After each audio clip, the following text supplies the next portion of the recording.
Baraza la mawaziri leo limeidhinisha kubuniwa kwa hazina ya kitaifa ya miundo msingi na hazina ya kitaifa ya utajiri wa nchi kusaidia kuanzisha safari ya kubadilisha Kenya kuwa mojawapo ya mataifa tajiri zaidi ulimwenguni.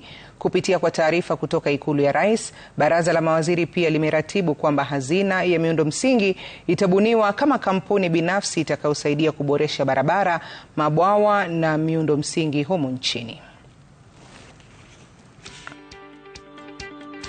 Safari ya Rais William Ruto ya kukwamua Kenya kutoka kwenye lindi la umaskini na kuipeperusha hadi katika paradiso ya mataifa tajiri zaidi duniani imeonekana kuanza leo. We thank you for this cabinet meeting and the agenda before us.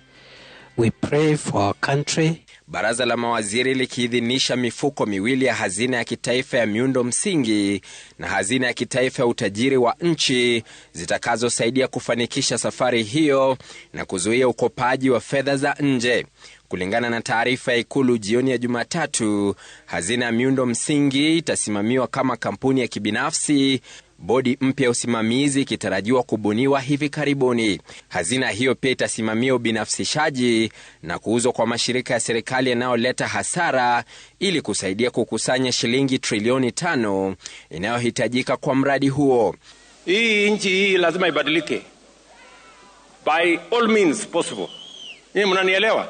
Tumechelewa kubadilisha Kenya, tumechelewa kufukuza umaskini, tumechelewa kufukuza njaa. Hii nchi inaweza kubadilika kama watu wa Singapore walibadilisha kwao, wa Korea walibadilisha kwao, wa Malaysia walibadilisha kwao, sisi tutabadilisha kwetu.